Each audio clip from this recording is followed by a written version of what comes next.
Bonjour à tous, Bonjour à tous, on espère que vous avez passé de bonnes fêtes. on vous souhaite une très bonne année et aujourd'hui avec Teddy, on va vous parler d'un passage assez connu dans Jean.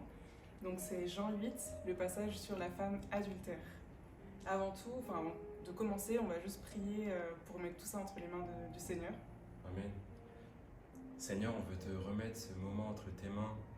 On veut être à l'écoute de ta parole, Seigneur, que tu puisses nous rendre attentifs à ta parole et qu'on puisse sortir ou fortifier de ce moment, Seigneur. Dans le nom de Jésus. Amen. Amen. Alors pour recontextualiser un petit peu ce passage, donc là il va s'agir du passage sur la femme adultère. À cette période, Jésus il se fait de plus en plus connaître auprès des foules. Il révèle de plus en plus qui il est. Et donc on a des connaisseurs de la loi, les pharisiens, qui vont tenter de le piéger, tenter de le tester, de le challenger par rapport à la loi de Moïse.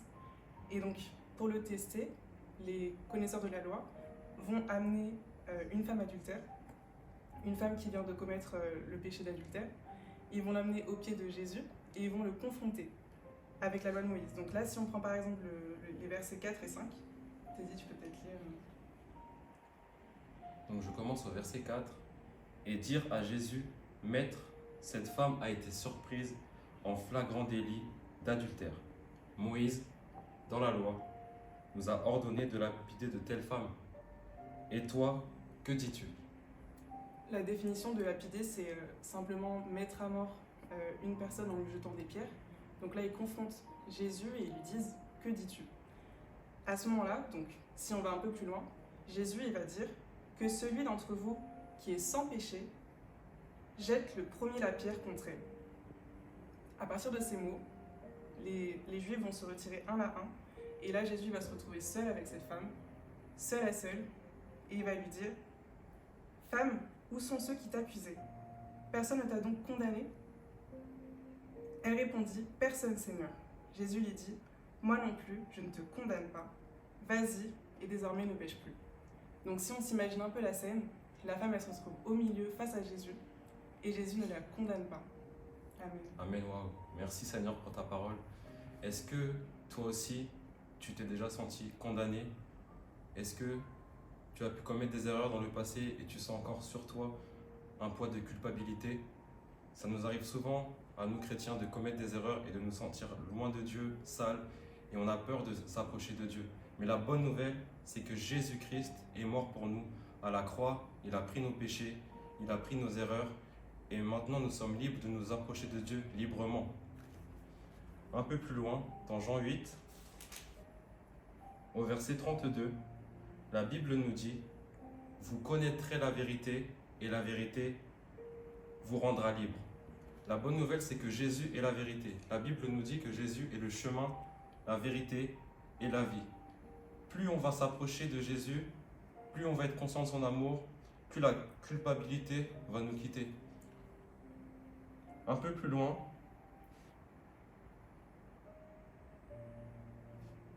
dans 2 Corinthiens 5, verset 21, la Bible nous dit que celui qui n'a pas connu le péché, il l'a fait devenir péché pour nous. Donc là, on parle de Jésus, afin qu'en lui, nous devenions justice de Dieu.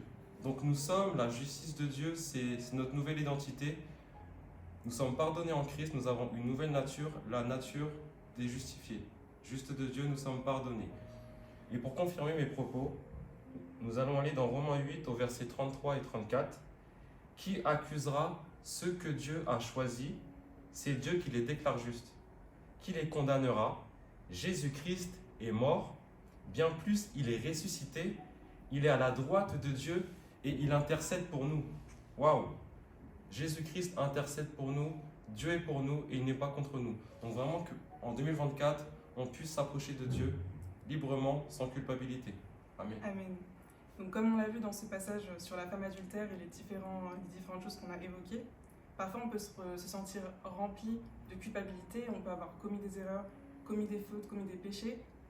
Peut-être que c'était le cas en 2023 jusqu'à la fin de l'année, et peut-être que c'est encore le cas en ce début 2024, mais qu'on puisse vraiment rester focalisé sur l'amour de Dieu, qu'on puisse vraiment ne pas avoir peur de se rapprocher de lui, d'avoir un moment seul à seul avec lui, qu'on puisse vraiment tout abandonner, qu'on puisse vraiment faire ce pas de foi, avoir ce courage de vraiment se retrouver seul avec lui tout abandonner, tout laisser et qu'on puisse vraiment s'abandonner à lui. Parce qu'à travers ce passage, Jésus invite également cette femme à une conversion totale. Il lui dit à la fin, vas-y et désormais ne pêche plus. Qu'on puisse faire de même en ce début d'année, en 2024, qu'on puisse vraiment lâcher totalement ce passé, peut-être qu'on traîne depuis trop longtemps, qu'on puisse complètement le laisser et qu'on puisse aller de l'avant avec Jésus-Christ, qu'on puisse vraiment ne pas se laisser impressionner par nos fautes, qu'on puisse ne pas être rempli de culpabilité, mais qu'on puisse vraiment demander à Dieu de nous remplir de son amour, dans le nom de Jésus, que vraiment toute culpabilité tombe en ce début d'année. Amen. Amen. On va prier pour clôturer. On va passer à ton prière. Seigneur, merci pour ta parole. Merci pour ce temps de jeûne. Seigneur, on a tellement besoin de toi. On a tellement besoin de ton amour. Seigneur, tu nous as pardonné, tu nous as donné une nouvelle nature. On est enfant de Dieu, on est juste à tes yeux. Et tu nous as pardonné en Christ. Seigneur, on prie vraiment que tu nous rendes conscients de ton amour et que tu puisses enlever en nous toute culpabilité, toute crainte de s'approcher de toi, Seigneur. Seigneur, la bonne nouvelle, c'est que Jésus est mort pour nous à la croix.